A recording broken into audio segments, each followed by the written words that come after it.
both in Tamil Nadu and the whole of India, grows beyond tractors, with a good potential for export to emerging markets around the world. Tamil Nadu emerges as a good strategic choice for investment in farm equipment manufacture. Food storage facilities are the need of the hour in Indian agriculture, be it for grain or cold storage. India's warehousing requirements are expected to grow at an average rate of 9% to 1,439 million square feet in 2019 from 919 million square feet. We are in the country able to store, and I think we have a number of experts in the panel who will touch upon this in greater detail, we're able to store only 2% of the farm produce in temperature-controlled environment, whereas it's 8% for Asia Pacific and 85% for Europe and America. Our Honorable Chief Minister has recently announced a program to upgrade the food storage facilities and infuse technology. We believe that mobile storage and dryers at the farm level and large automated warehouses with a good connectivity to rail and road at the district and state level in the form of a hub and spoke model is perhaps the most relevant model for India, and the current scenario compels a focused look at investment in this space. Given Tamil Nadu and the southern region's strength in horticulture, investment in storing banana, mango, tomato, onion, and chilies in specialized production centers offers opportunity for a profitable investment.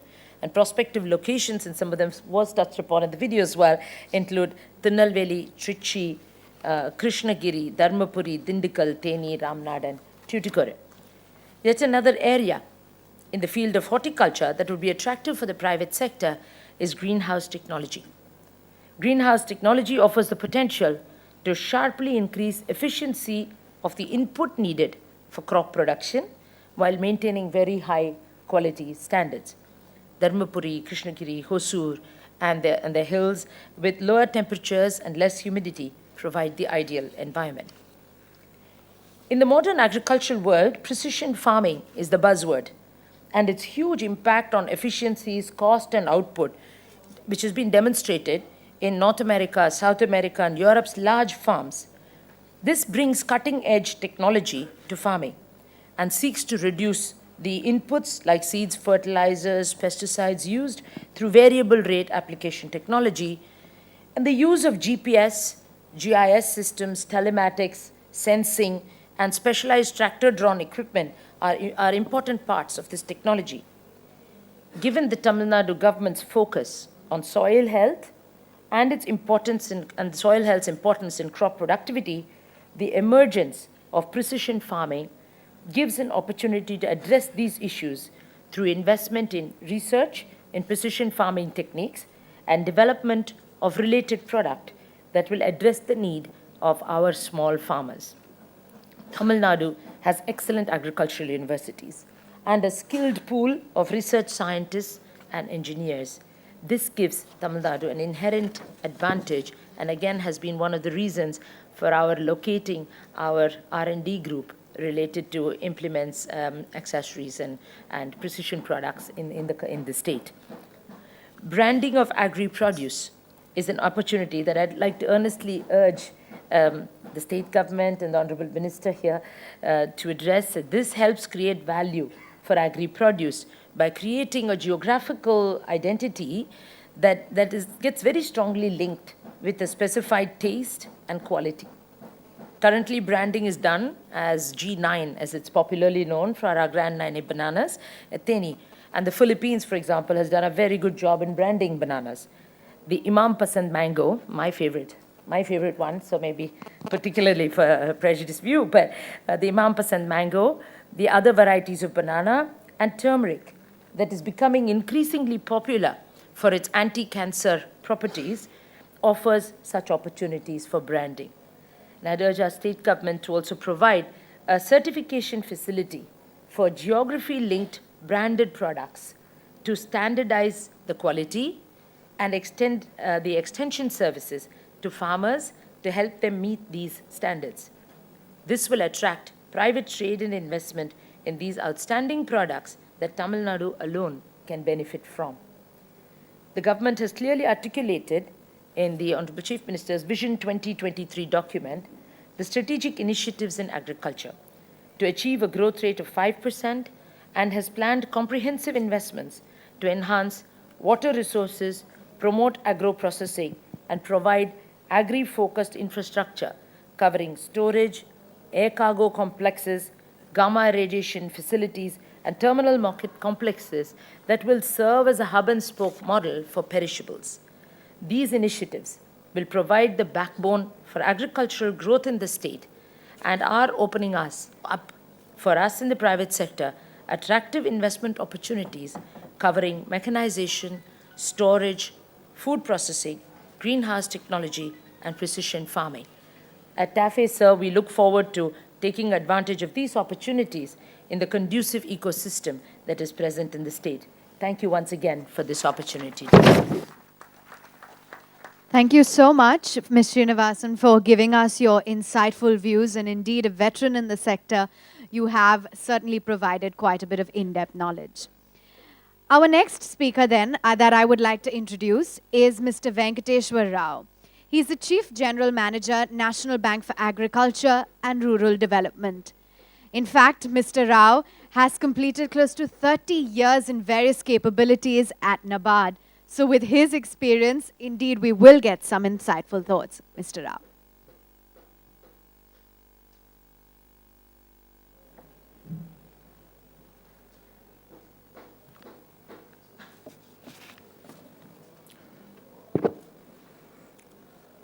Honorable Minister for Agriculture, Government of Tamil Nadu,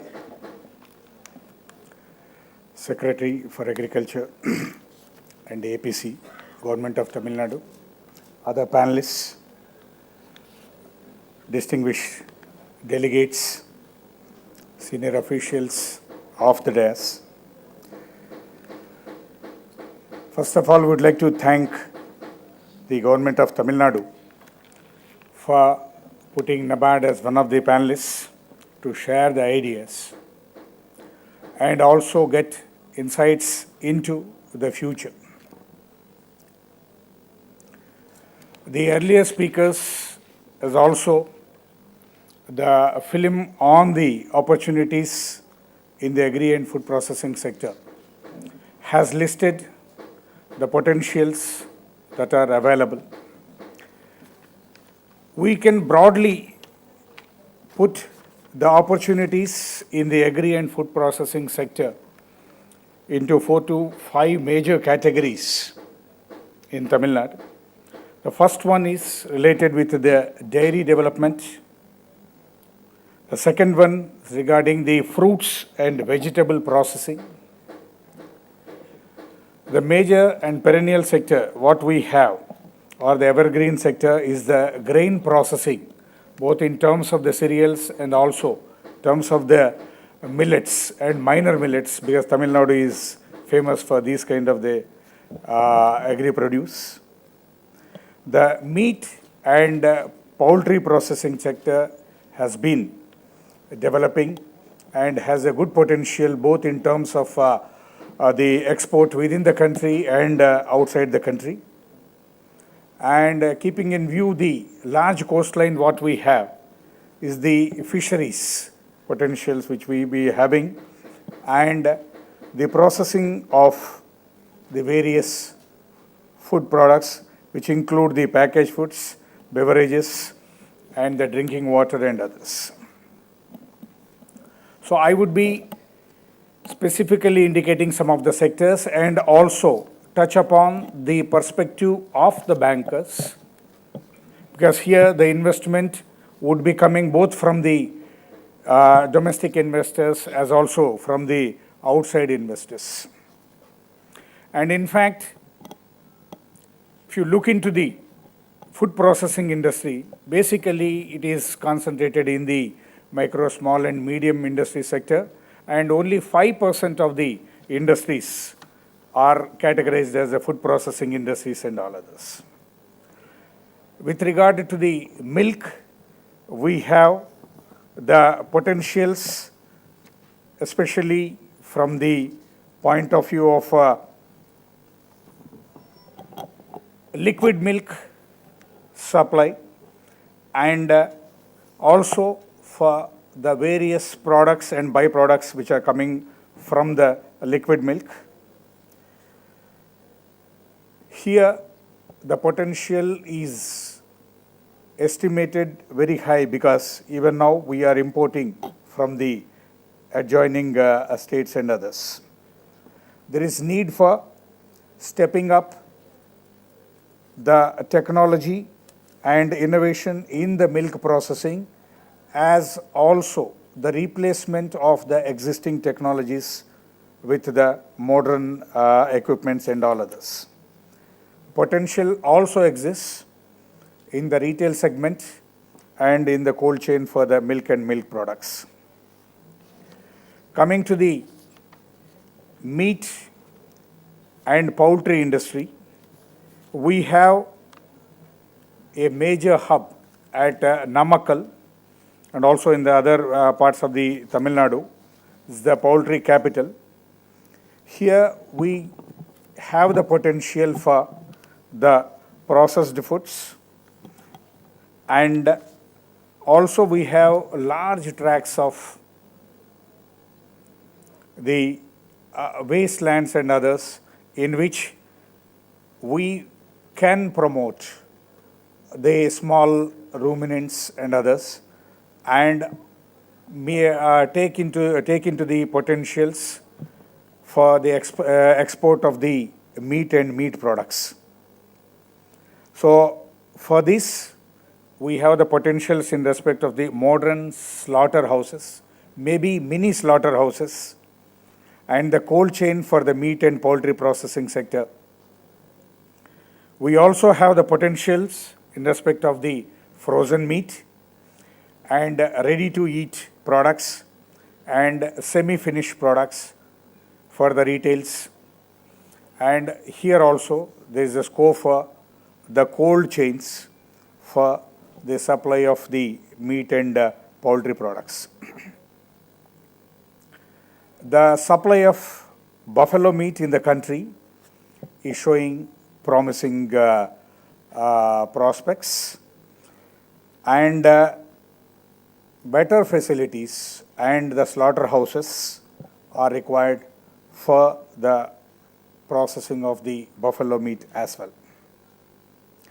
The marine products offer good potentials for us, and in this we have the potentials with reference to the development of the fish harbors, and also for the processing of the various marine products in the form of the cold chains and all others. Coming to the estimated potentials, NABARD prepares each of the years a potential linked credit plan for the various sectors, which also includes agro and food processing industries. It is estimated that on an average, we have a potential of investment to the extent of about 5,000 to 6,000 crores. And if you look into the 12th five-year plan, so the potential is around 30,000 crores for the various agro and food processing industries in Tamil Nadu. The various financial institutions which are giving support for the agro food and food processing industries are basically the banks and the Small Industries Development Bank of India, supporting the micro and small and medium industries, and the Export-Import Bank of India, facilitating the foreign trade and working capital needs for the exporters. The NCDC, assisting with supply chain management of the agricultural produce and all others. The guidance is being received from the Ministry of Food Processing Industries besides the local the state government of Tamil Nadu, with reference to the incentives for their food incentives in the form of subsidy and technology upgradation and quality testing, backward and forward integration and all others.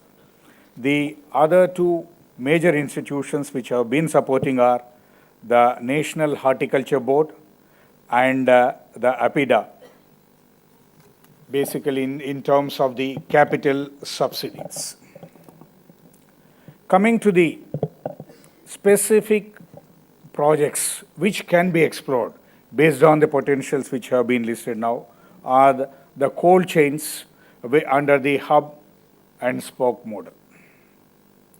So we can develop the northern and some southern Tamil Nadu in terms of 4 to 5 cold chains, basically for the purpose of the perishable products, fruits and vegetables, and also the milk chains.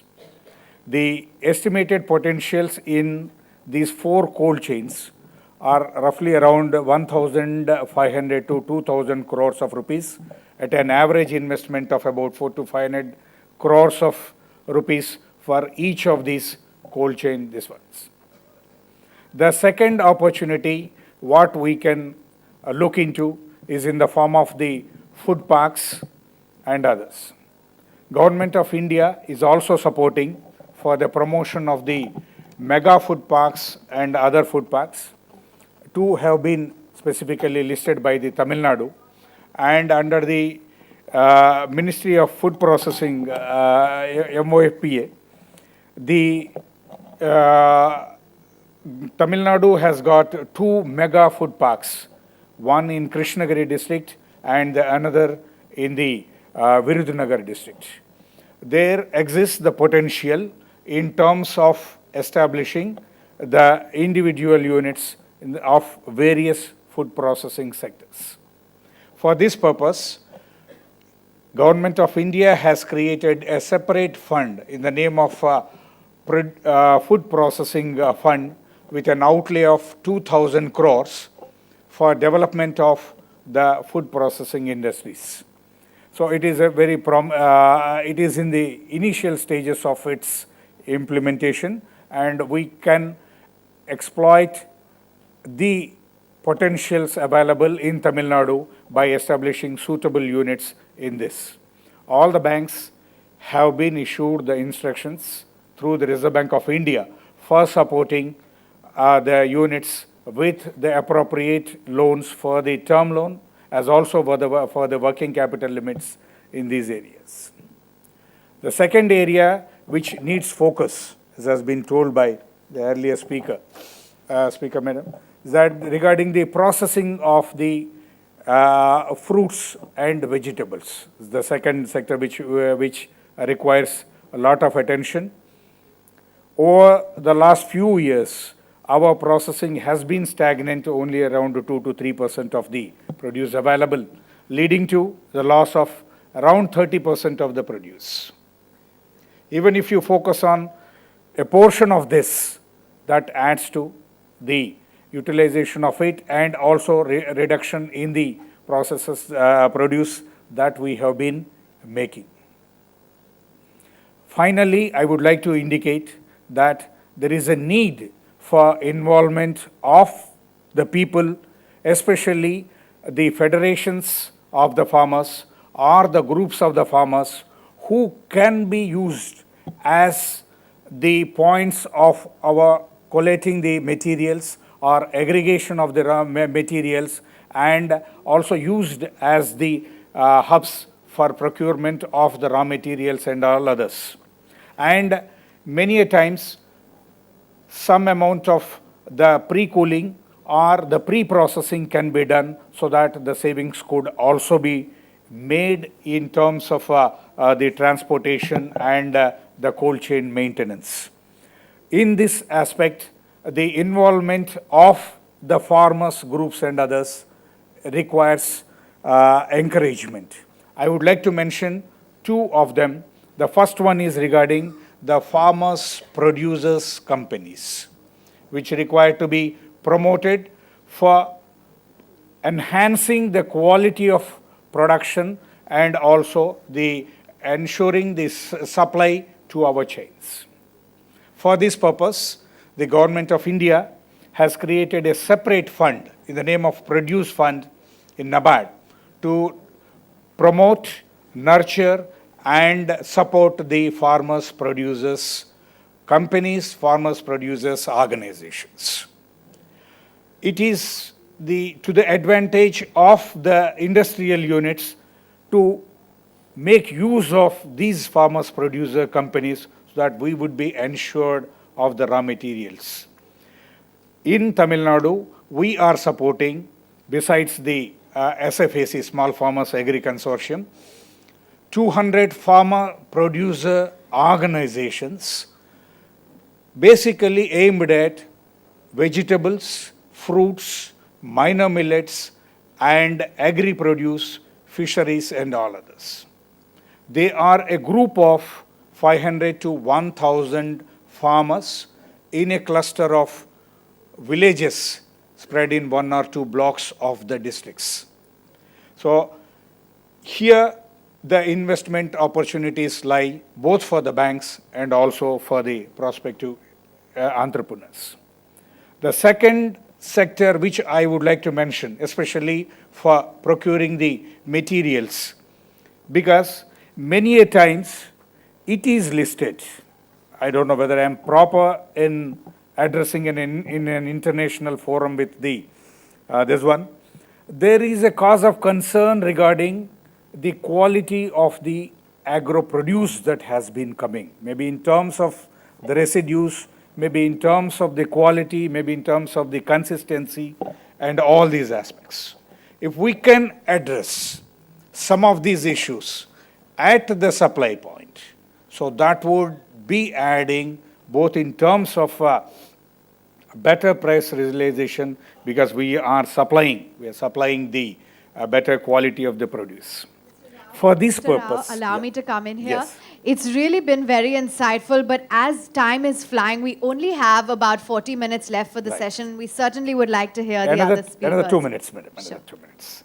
I would like to indicate that the cluster of self-help groups and the women, we have the privilege of being the largest number of self-help groups in Tamil Nadu, and they are the federations of these self-help groups at the block level and the district level, promoted by the Women Development Corporation. We can focus on these groups for primary processing of the produce and then link it with the main hub. So these are some of the ideas. I thought that we have the potentials and we have the resources from the banks, and I wish a great success through this seminar, because the investment estimated to be flowing, especially for the sector of agriculture, somewhere estimated around 30,000 crores of rupees. Thank you very much.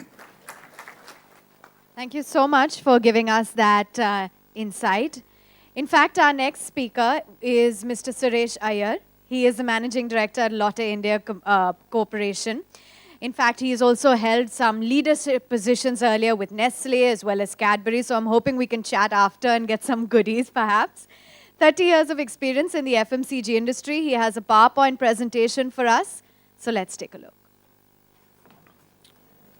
Good afternoon. It's really a privilege for me to be sharing dais with Honorable Minister, our Secretary who has invited us, and all the distinguished members on the panel, delegates from all walks of life, investors, ladies and gentlemen. So essentially, the topic that I'll be focusing on, is it getting projected? Okay, is really in terms of perspective of sourcing and processing of cocoa. I'll quickly run through this overall chocolate scenario. Global market is about 95 billion US dollars. The world chocolate market is growing 3% compounded annual growth except Europe. USA and Europe, actually chocolate is more and more a functional or a health food. Asia has emerged as the third largest market for chocolates, as well as for cocoa production. In our country, chocolate is considered right now as an indulgence, but chocolate is really expected to replace colas over the next 5 to 10 years because it's a guilt-free impulse category, and there is a changing consumer behavior that you see.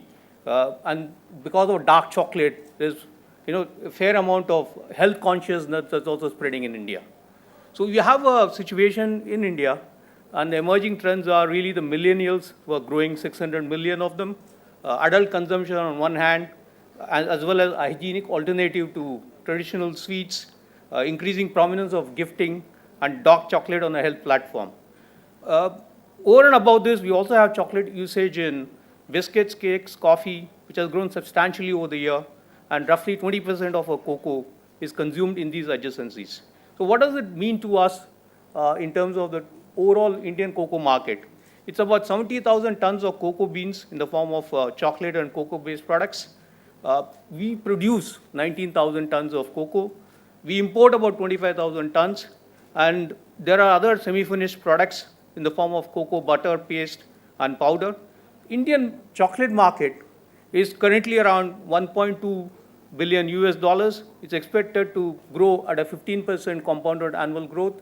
And by 2020, we should be reaching about 2 billion US dollars.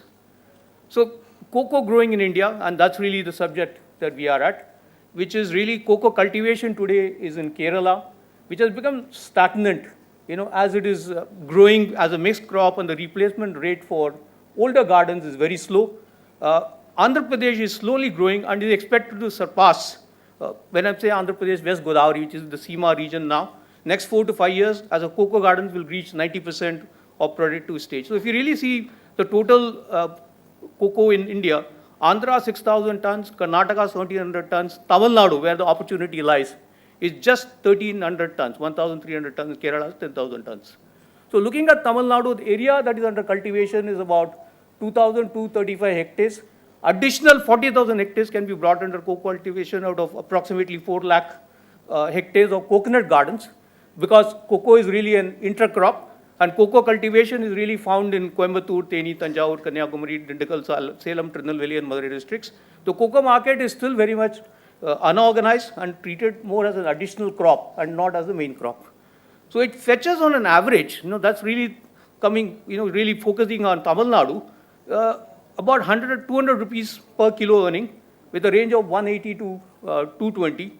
And coconut yield from lands with cocoa intercrop is more than what they could expect from the widely popular banana intercrop, which is at 15,000 per acre from banana as an intercrop.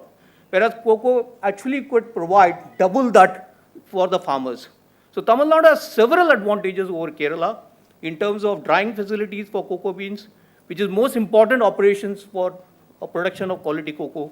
And drying in Tamil Nadu, we can reach it to various chocolate factories in India. Our Dharmapuram district is well known for such an operation. So essentially, the opportunities for investors who are present here are, one has to grow more cocoa, do more processing and crushing, and therefore how it can really be done. So encouragement of any crop cultivation among farmers is a function of purchase and processing facilities, as well as price. Tamil Nadu can produce as much as 10,000 tons per annum at the present productivity of 590 kilos of dry beans per year, because it has a vast area of coconut gardens. And this can be done over 3 to 4 years of cocoa cultivation if you start now. So there are 4 major areas are there: cocoa farming and primary processing, cocoa crushing at local level, managing supply chain from farm to fork, as well as marketing.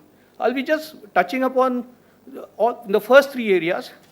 Cocoa farming, there are experts here, so I'll not really deal so much into this slide, which talks about saplings, mechanization, rodent control, and what kind of irrigation that we can provide at the farm level.